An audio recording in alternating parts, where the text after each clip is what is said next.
거짓의 위험이라는 말씀의 제목으로 이 시간 은혜 나눕니다.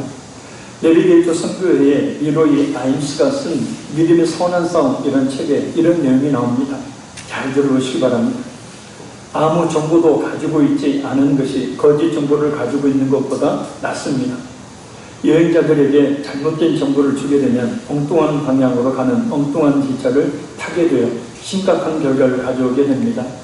내 고향 옆으로는 고속도로가 지나가고 있었는데 주 정부에서는 공사 관계로 임시로 도로 표지판을 만들어 세워두었습니다. 그런데 어떤 장난꾸러기들이 이 도로 표지판을 엉뚱한 방향으로 돌려놓았습니다.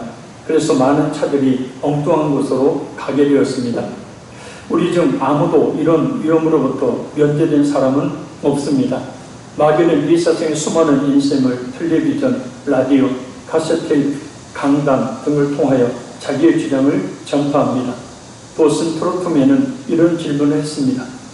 90%는 진리이고 10%는 거짓인 것과 10%는 진리이고 90%는 거짓인 것 중에 어느 것이 더 위험합니까? 아마도 90%는 진리이고 10%는 거짓인 것이 더 위험할 것입니다. 왜냐하면 무엇이 잘못된 것인지를 분별하기가 훨씬 더 어렵기 때문입니다. 거짓은 진리의 옷으로 위장할 수 있습니다. 벽돌공은 다림줄에 맞춰 벽돌을 쌓습니다. 그리스도인에게 있어서 다림줄은 성경입니다. 우리의 삶을 이 성경의 주제에 따라 설계할 때 우리는 진리와 거짓을 분별하며 거짓된 것들을 퍼뜨리는 자들로부터 돌아설 수 있을 것입니다. 이 내용들을 생각하면서 오늘 말씀을 들으면 큰 도전, 큰 은혜의 시간이 될 줄로 믿습니다. 성령 하나님께서 역사해 주심으로 말씀을 통해서 예수님을 더욱 바르게 알고 바르게 믿어 하나님의 귀한 복을 받는 우리 모두가 되기를 바랍니다. 우리 25절 말씀 읽겠습니다. 예루살렘 사람 중에서 어떤 사람이 말하되 이는 그들이 죽이고자 하는 그 사람이 아니냐 라며, 이 예루살렘 사람은 명절을 지키기 위해 모인 순례자가 아닌 예루살렘에 살고 있던 사람들을 말합니다. 그 사람들 중에 어떤 사람이 예수님을 향하여 그들이 곧 종교 지도자들이 죽이고자 하는 그 사람이 아니냐라고 말합니다. 예루살렘에 살고 있던 사람들은 예수님을 죽이려는 종교 지도자들의 흉계를 잘 알고 있었기 때문입니다. 요한복음 5장 18절 말씀입니다. 유대인들이 이로 말미암아 더욱 예수를 죽이고자 하니 이는 안식일을 범할 뿐만 아니라 하나님을 자기의 친아버지라 하여 자기를 하나님과 동등으로 삼으심이로라. 아멘. 자, 이 사람의 말을 더 들어봅니다. 우리 26절 읽겠습니다. 보라, 드러나게 말하되 그들이 아무 말도 아니하는도다. 당국자들은 이 사람을 참으로 그리스도인 줄 알았는가. 아멘. 보라, 드러나게 말하되 그들이 아무 말도 아니하는도다.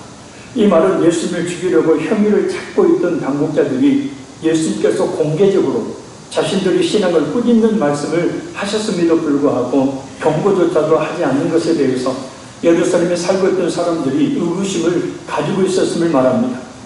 왜냐하면 침묵한다는 것은 곧 유대 랍비들에게는 시인하는 것을, 인정하는 것을 뜻하는 말이었기 때문입니다. 그래서 예루살렘 사람은 당국자들은 이 사람을 참으로 그리스도인 줄 아는가? 라고 말합니다. 여기서 이 당국자들은 유대 종교 지도자들, 특히 사내들인 공회의 의원들을 말합니다. 그들이 예수님을 정말 그리스도인 줄 알았다는 말이 아니라 그렇게 알고 있지 않다라는 부정적인 답변을 예상하는 말입니다. 맞습니다. 그들은 예수님께서 그리스도이신 줄, 곧 메시아, 구원자이신 줄을 알지 못하고 있었습니다. 이 예루살렘 사람 역시도 말입니다. 만약 우리가 이 본문에 나와 있는 이 현장 속으로 가서 예수님 앞에 우리가 있다면 우리는 그 예수님을 어떤 분으로 볼까요? 그저 평범한 악기로 볼까요? 아니면 메시아, 곧 그리스도로 볼까요? 곰곰이 한번 생각해 보시기 바랍니다. 자, 우리 27절 읽겠습니다. 그러나 우리는 이 사람이 어디서 왔는지 아노라. 그리스도께서 오실 때에는 어디서 오시는지 아는 자가 없으리라 하니지라. 아멘. 우리는 이 사람이 어디서 왔는지 아노라 라는 말은 유대인들이 요한복음 6장 42절을 통해서 예수님께서 갈릴리 나사렛 출신인 것과 또 예수님의 가족 관계까지도 잘 알고 있었음을 말합니다. 그리고 그리스도께서 오실 때에는 어디서 오시는지 아는 자가 없으리라 라는 말은 당시 유대인들이 가지고 있었던 두 가지 메시아 사상 때문에 나온 말입니다. 하나는 메시아는 다윗의 후손으로 베들레헴에서 태어난다고 알고 있었는데 예수님께서 베들레헴에서 태어나셨음에도 불구하고 그것을 알지 못하고 그들은 갈릴리 나사렛에서 태어났다고 알고 있었기 때문에 예수님을 메시아로 알지 못한 겁니다. 그러니까 메시아에 대해서 90%는 알고 있었는데 10% 그 메시아가 성경적으로 베들레헴에서 태어난다는 그 사실을 알지를 못하고 나사렛에서 예수님이 성장을 하셨으니까 나사렛 사람으로 여긴 거예요. 다른 하나는 다니엘 7장 13절과 말라기 3장 1절 또한 그들이 가지고 있는 이 바룩의 묵시록 같은 외경에 의하면 메시아는 이 하늘 구름을 타고 호련히 임함으로 그 누구도 알지 못하게 갑자기 출현할 것이라고 알고 있었습니다. 그래서 지금 눈앞에 계신 예수님을 메시아로 알아보지 못하고 있는 것입니다. 그러니까 두 가지 가지고 있었던 메시아관이 잘못된 거예요. 왜곡된 메시아관을 가지고 있는 거예요. 90%는 맞는데 10%가 틀린 거예요. 그래서 예수님께서 하나님의 독생자로 죄인들을 구원하기 위해 사람의 몸을 입고 이 땅에 오신 메시아라는 사실을 전혀 모르고 있었던 것입니다. 칼빈은 이 27절에서 유대인들이 왜곡된 메시아관을 가진 것에 대해서 거치게 하는 일은 종종 사탄의 관계로 생겨나서 많은 사람들을 그리스도로부터 이간시킨다 라고 했습니다. 왜곡은 사실과 다르게 해석하거나 그릇되게 만드는 것을 말합니다. 따라서 예수님에 대한 잘못된 지식을 가지고 있었던 유대인들에게 예수님은 절대 메시아, 곧 그리스도일 수가 없었던 겁니다. 그렇게 잘못 배웠으니까요.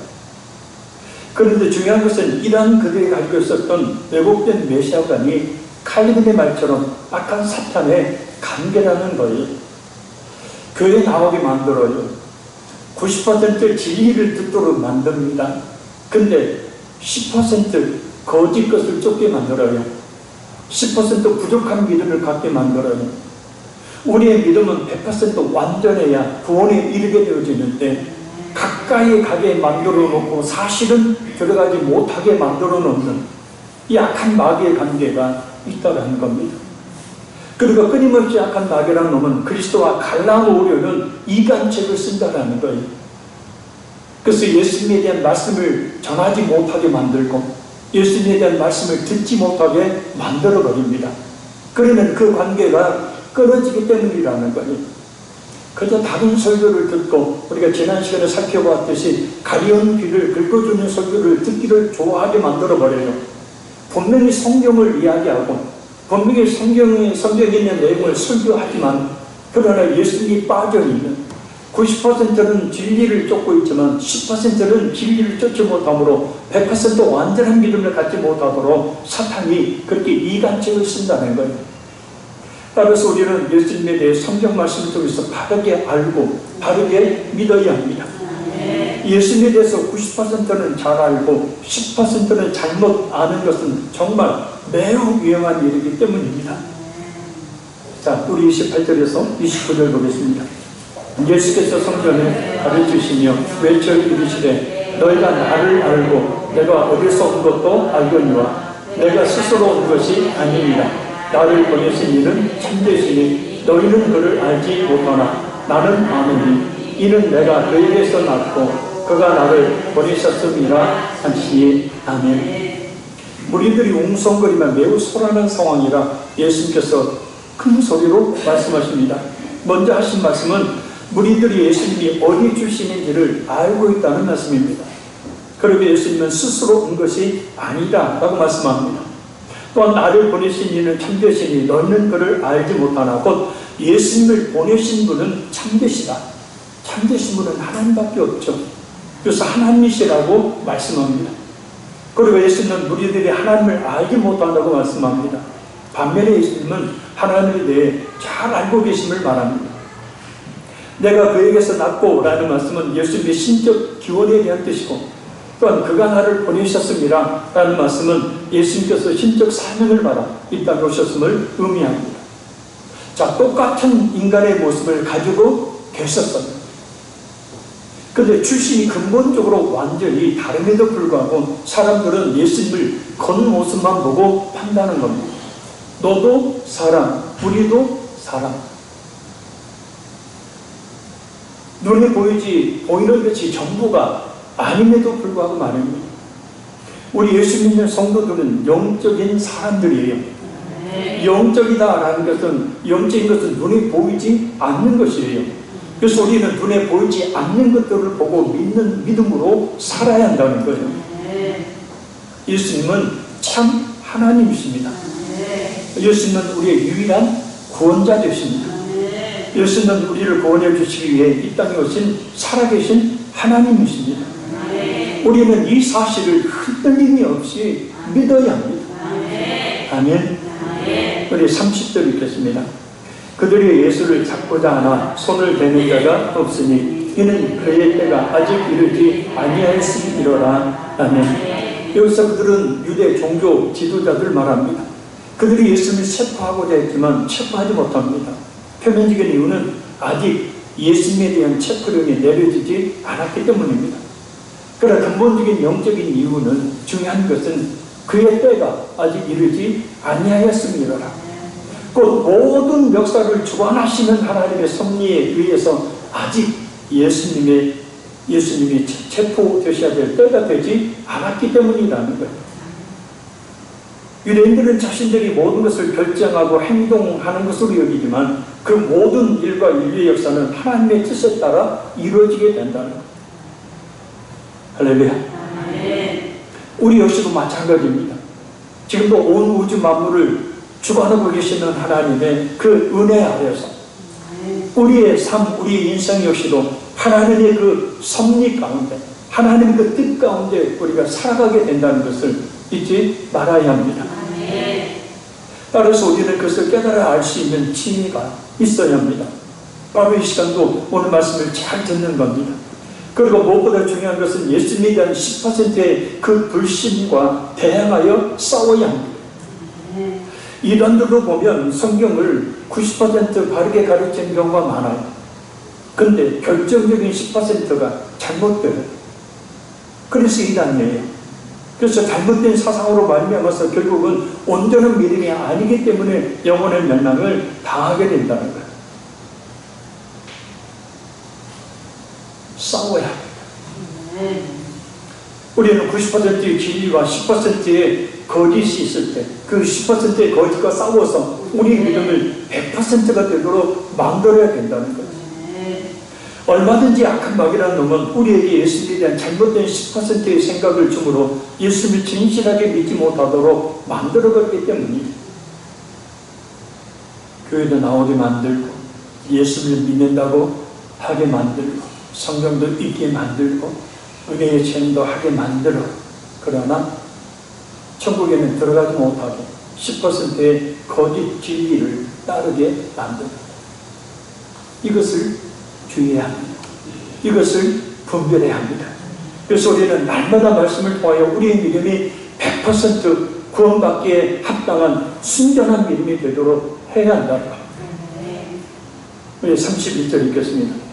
무리 중에 많은 사람이 예수를 믿고 말하되 그리스도께서 오실지라도 그 행하실 표적이 이 사람이 행한 것보다 더 많으려 하니. 아멘. 예수님의 가르치심을 받은 무리 중에 많은 사람들이 예수님을 믿습니다.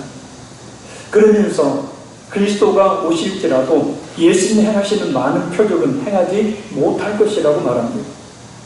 왜냐하면 유대인들이 가지고 있었던 전통적인 이 메시아 간의 필수적인 요소 중에 하나는 바로 메시아는 많은 표적을 행하는 그런 사람이었는데 예수님께서 바로 많은 표적을 행하셨기 때문에, 그러나 그저 예수님께서 일으키신 놀라운 기적을 보고 놀랐을 뿐 그 기적을 일으키신 하나님의 섭리를 깨닫지 못하고 있었던 겁니다.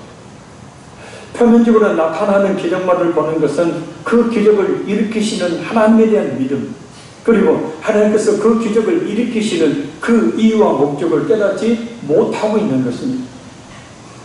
오늘 우리 역시도 눈앞에 보여지는 어떤 기적만을 보지 말고 그 기적을 일으키시는 하나님을 봐야 되고, 그 기적을 하나님이 왜 일으키시는지 그 이유와 목적을 깨달아 알아야 됩니다. 전에 인도 단기 선교에 갔을 때 여러분에게 동영상을 보여드린 적이 있습니다. 어느 집회를 하고 있는데 병자 하나가 왔습니다. 제일 앞줄에 제가 서라고 이야기를 했는데 제일 앞줄에 서 있었어요. 몸은 앙상하게 마른 상태, 배는 이 올챙이처럼 부풀어 오른 복수가 찬 거죠. 병명을 부르니 간경화였습니다. 그래서 곧 죽게 될 사람이었어요. 제대로 먹지도 못하고 마시지도 못하는 사람이에요. 그래서 제가 사전에 그 사람과 같이 그 사람과 다른 성도들과 기도하면서 집회에 꼭 참석하라. 그래서 제일 앞자리에 앉으라. 5번의 집회에 참석을 했습니다. 그때마다 기도를 간절히 해 주었어요. 그리고 일정이 끝나서 다시 한국으로 귀국을 했는데 인도에서 전화가 왔습니다. 바로 그 복수가 차서 다 죽게 생긴 그 사람이 완전히 복수가 다 빠지고 건강이 회복되었다는 거예요. 아멘도 안 하고. 네. 그래서 다음에 이제 인도 단기 선교를 갔을 때 그 사람이 찾아왔어요. 근데 전에 봤던 그 사람하고 완전히 다른 사람이에요. 등치도 커다랗고 살도 막 퉁퉁이 쪄있는 상태로 와 있어요. 완전히 건강을 회복한 모습이. 그래서 제가 선교사님한테 물었습니다. 지금 교회 잘 나가고 있대요? 아니요. 교회 안 나가고 지금 다시 술 먹기 시작했대요. 그래서 제가 불러서 경고를 했습니다. 술 끊고 교회 나가 예수님을 믿어야 한다. 만약 교회 나가지 않고 예수님 믿지 않으면 당신이 죽는다. 우리 성도들한테 그런 얘기 못하고 인도 갔으면 그렇게 해요. 거기를 푹 쓰여.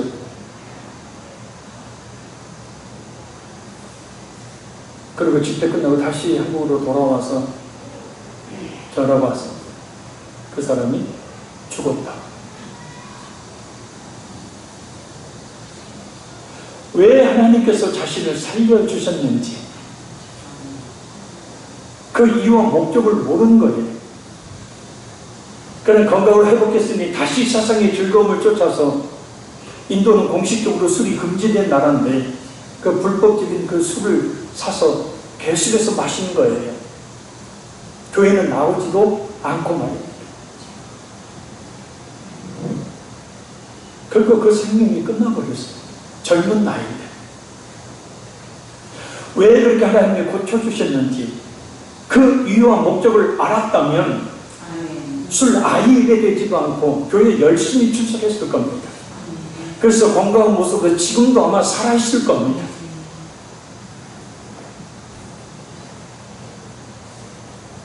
어떤 기적만을 보지 말고 그 기적을 일으키시는 하나님을 봐야 돼요.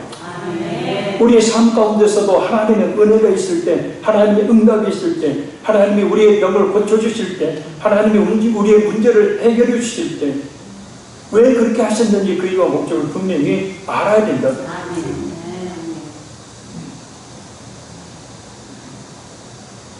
그러나 예수님께서는 당시와는 달리 지금의 시대에는 매우 조심해야 될 것이 있습니다. 바울 사도가 이렇게 이야기합니다. 우리 성경을 찾습니다. 데살로니가 후서 2장 9절에서 12절입니다. 데살로니가 후서 2장 9절에서 12절입니다.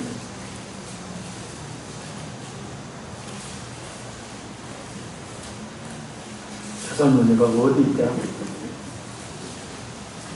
데살로니가후서 2장 9절에 12절을 같이 있습니다.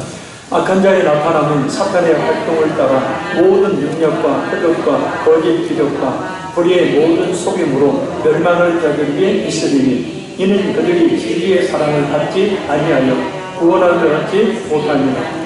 이러므로 하나님이 미혹의 역사를 그들에게 보내사 거짓 것을 믿게 하심은 진리를 믿지 않고 불의를 좋아하는 모든 자들로 하여금 심판을 받게 하려 하심이라. 아멘.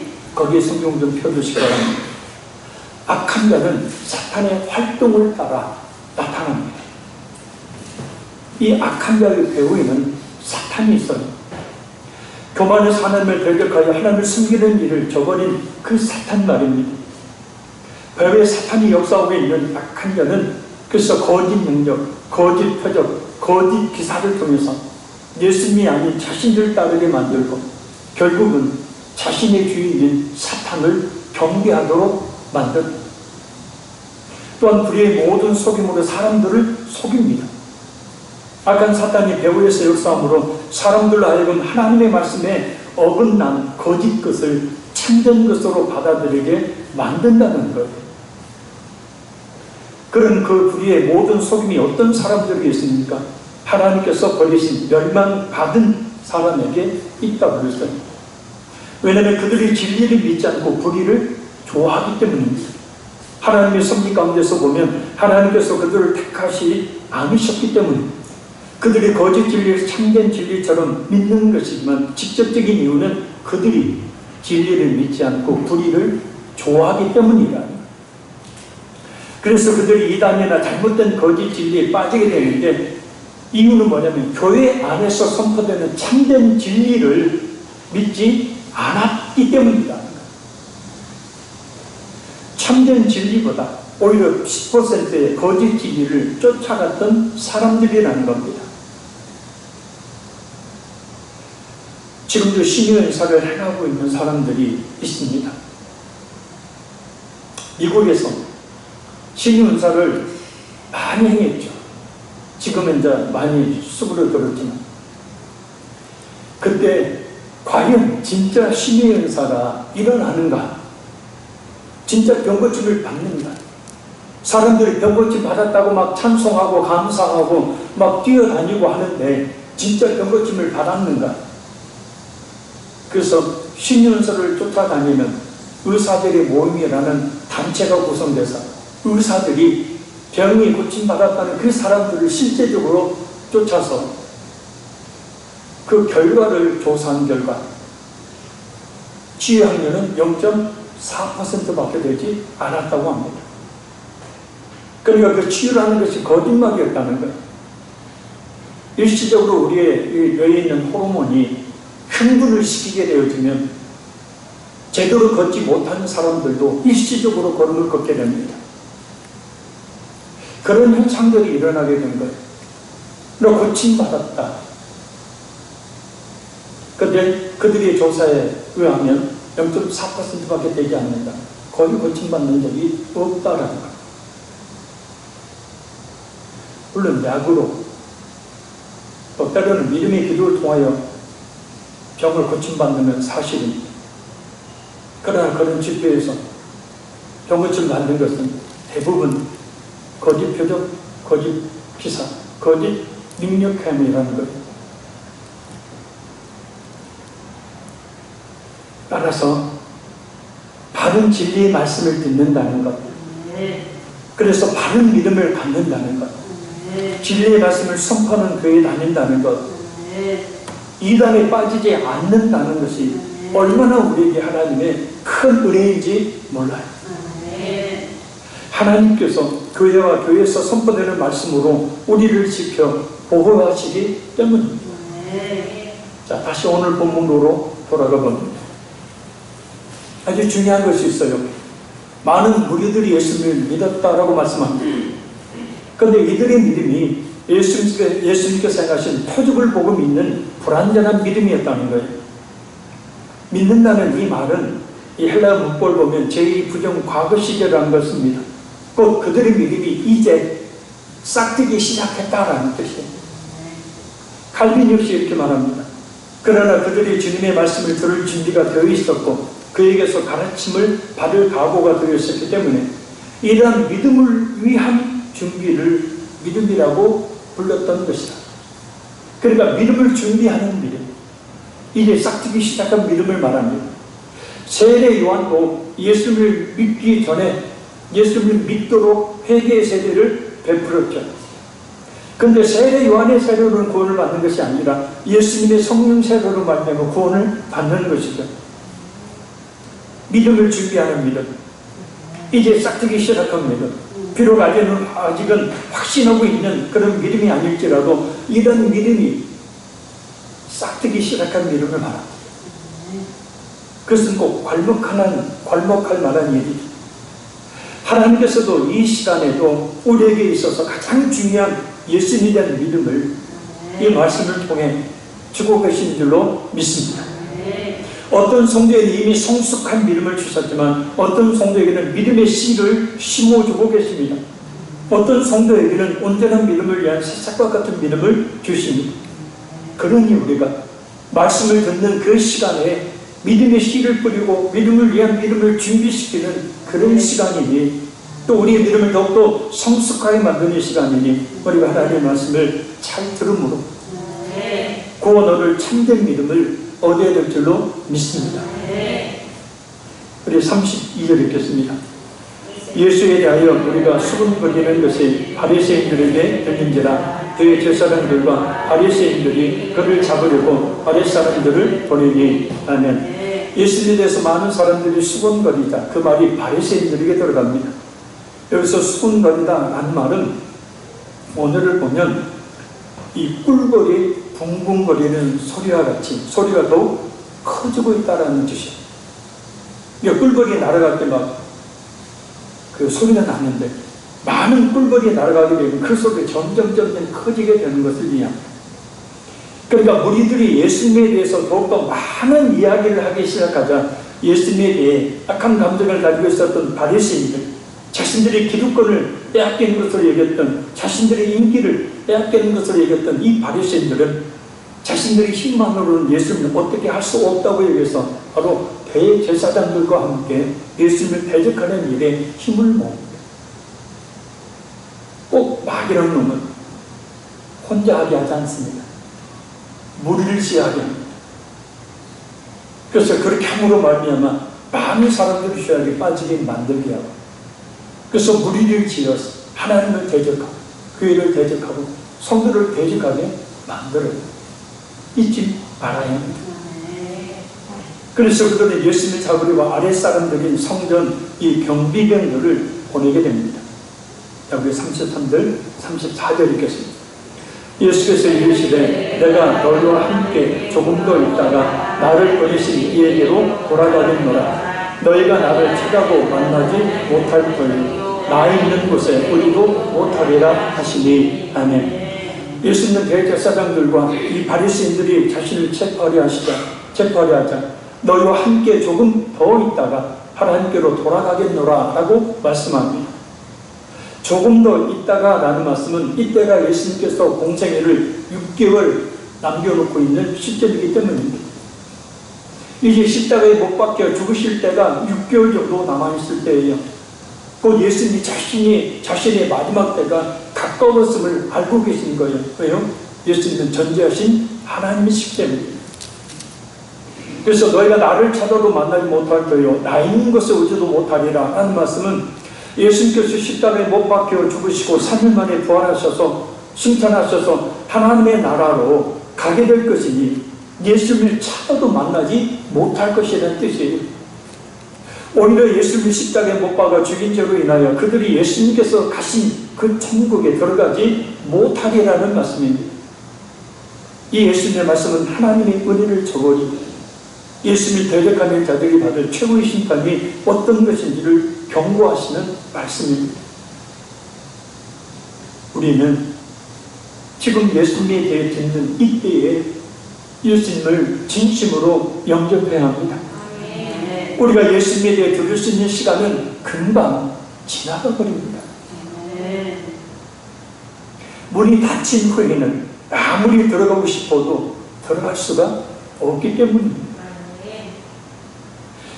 그래서 지금 이 시간 이 자리에 우리가 있는 것, 이런 말씀을 듣는 것은 또한 우리 예수님께서 우리에게 말씀하고 계신 줄로 믿습니다.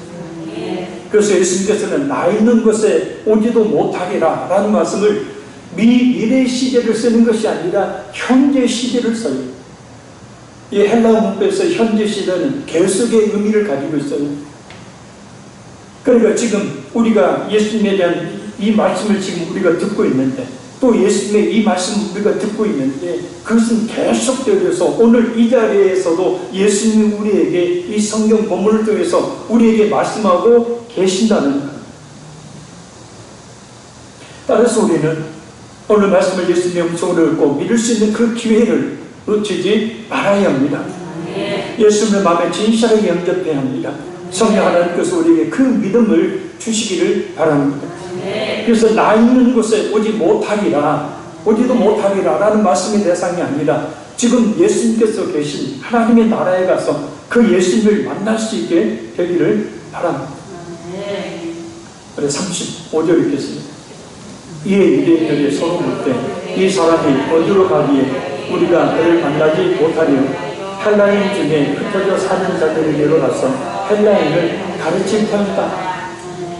예수님의 말씀을 이해하지 못한 유대인들은 예수님께서 예루살렘을 팔레스타인을 이제는 떠나려고 하는가 보다 라고 그렇게 오해를 해서 조롱 섞이는 말을 합니다. 그 말이 뭐냐면 헬라인 중에 흩어져 사는 사람들에게 가서 헬라인을 가르칠 터인가 라는 말이에요. 이렇게 말한 이유가 있습니다. BC 722년에 북이스라엘이 멸망하고 BC 586년에 남유다가 멸망해서 전체적으로 이스라엘이 멸망할 때 끊임없는 적의 침략으로 인하여서 그런 환란에 닥쳤을 때 유대인들이 포로로 끌려가서 그 이방 나라에 정착해서 살거나 아니면 그 환란을 피해서 다른 나라로 이주를 해서 살아서 당시 유대인들이 아수르, 바벨론, 이집트, 소아시아 지주로 흩어져 살았습니다. 그것을 디아스포라라고 말합니다. 바로 이렇게 흩어져 있던 사람들에게 성경을 가르치고 헬라인을 가르칠 테니까 곧 유대인들은 모든 이방인들을 헬라인으로 불렀어요. 그리고 헬라인이라는 말은 당시에 조롱의 말이었어요. 마치 일본이 한국 사람한테 조선진이라고 하는 것처럼 조롱의 말이었어요. 사람이 어디로 가기에 우리가 그를 만나지 못하리요? 예수님께서는 십자가에 죽으시고 부활 승천하셔서 하나님의 나라에 가기 때문에 너희들은 나를 만나지 못할 것이라 라고 말씀하는데, 야, 예수가 어디로 가는데? 그래? 저기 그 헬라인 중에 흩어져 사는 사람에게 가서 그들에게 성경을 가르치러 가는가 봐? 조롱하고 비웃은 것. 그런데 이 조롱이 말입니다, 훌륭한 예언이 됩니다. 왜요? 예수님의 그 구원의 기쁜 소식이 바로 그 헬라인들에게, 유대인들에게 전파되었기 때문에. 자, 우리 마지막 36절 읽겠습니다. 나를 찾아도 만나지 못할 터이요 나 있는 곳에 오지도 못하리라 한 이 말이 무슨 말이냐 하니라 하는. 이 말이 무슨 말이냐? 예수님의 수제자였던 베드로도 처음에는 예수님께서 말씀하신 십자가 순환의 예부에 대해서 이해하지 못했습니다. 그러니 유대인들이 이해하지 못한 것은 당연한 거예요. 왜냐하면 영적으로 우둔하게 그쳤던 유대인들이었기 때문에 예수님께서 하신 이 말씀의 의미를 제대로 이해하지 못한 거예요. 그들에게 예수님의 말씀은 그저 수수께끼처럼 어려운, 이해하기 힘든 그런 말씀이었기 때문입니다. 그들은 90%의 진리를 가지고 있었던 사람들이에요. 왜요? 창세기, 출애굽기, 레위기, 민수기, 신명기, 이 모세 오경을 대제사장, 장로들, 서기관들, 율법사들은 대부분 다 외우고 있었기 때문입니다. 그리고 구약의 선지서들 또한 거의 외우다시피 하고 있었기 때문에 그렇게 성경의 해박한 지식을 가지고 있었던 그들이 막상 예수님을 눈앞에 두고 예수님을 알아보지 못하는 영적 아도나, 예수님이 하신 말씀을 이해하지 못하는 영적 무지에 빠져 있었던 거예요.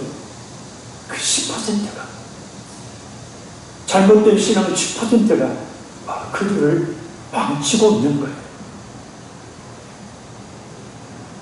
그래서 말씀을 듣고 깨닫는다는 것은 사실요, 우리 인간의 지혜나 지식으로 되는 것이 아닙니다.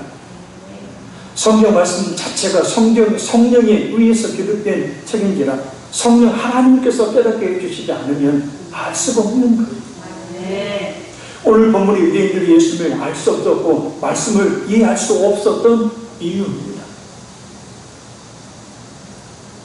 그러나 우리는 성령 하나님께서 역사해 주시므로 말씀을 잘 이해해서 우리 구주가 될 수 있는 예수님을 꼭 믿을 수 있게 해 주시기를 바랍니다.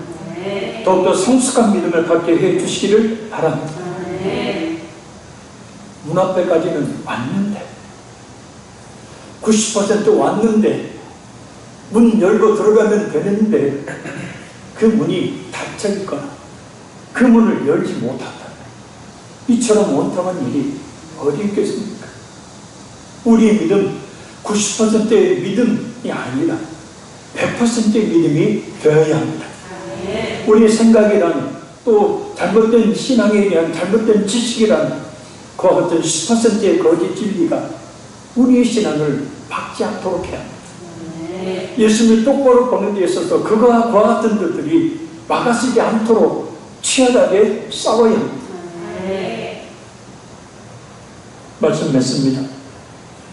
만약 우리가 예수님께서 계셨던 오늘 본문의 당시로 간다면, 예수님을 똑바로 쳐다보고 예수님 앞에 있다면 우리는 예수님을 어떤 분으로 볼까요? 그저 랍비? 아니 어떤 능력을 행하는 대단한 선생? 선지자? 아니면 그리스도로 볼까요? 유대인들이 가지고 있었던 이 왜곡된 메시아와는 칼빈의 말처럼 악한 사탄의 관계입니다. 그리스도와 갈라놓은 우리는 사탄의 이간체입니다. 따라서 우리는 예수님에 대해 성경 말씀을 통해 바르게 알고 바르게 믿어야 합니다. 90%는 진리이고 10%는 거짓인 것이 굉장히 위험합니다. 대부분 10%의 거짓에 따라가기 때문에 우리는 100%에 이르는 바른 믿음을 가져야 합니다. 특히 인간고를 이 땅에 오신 예수님의 구속사역은 철저한 하나님의 섭리 가운데 이루어집니다. 따라서 우리는 그것을 깨달을 수 있는 지혜를 얻어야 합니다. 얼마든지 마귀란 놈은 우리에게 예수님에 대한 잘못된 생각들을 주므로 진실하게 예수님을 믿지 못하도록 하기 때문입니다. 무엇보다 예수님에 대해 듣는 지금 예수님을 영접해야 합니다. 예수님에 대해 들을 수 있는 기회, 시간은 금방 지나가 버립니다. 문이 닫힌 후에는 아무리 들어가고 싶어서 열어달라 해도 들어갈 수가 없습니다. 오늘 말씀은 예수님의 말씀으로 은총으로 듣고 믿을 수 있는 기회를 놓치지 말아야 합니다. 우리 성령 하나님께서 역사해 주심으로 오늘 말씀을 잘 이해하고 그 말씀을 통해 우리 구주가 되신 예수님을 꼭 믿을 수 있기를, 꼭 영접할 수 있기를, 더욱 성숙한 믿음을 가질 수 있기를 간절히 소원합니다. 우리 기도하겠습니다. 우리 하나님 앞에, 하나님, 우리의 믿음이 온전한 믿음인지 아닌지 하나님 돌려보게 도와주시고, 90%의 진리를 가지고 있다면 이제 10%의 거짓된 그런 모든 것들을 버리고 100% 온전한 순전한 믿음을 갖게 주시다. 그래서 예수님을 똑바로 보고 예수님의 믿음으로 말미암아서 영원한 생명, 우리 예수님이 계신 그곳에 갈 수 있는 그런 은혜를 주시라고 우리 동서로 주여 한번 간절히 기도하겠습니다.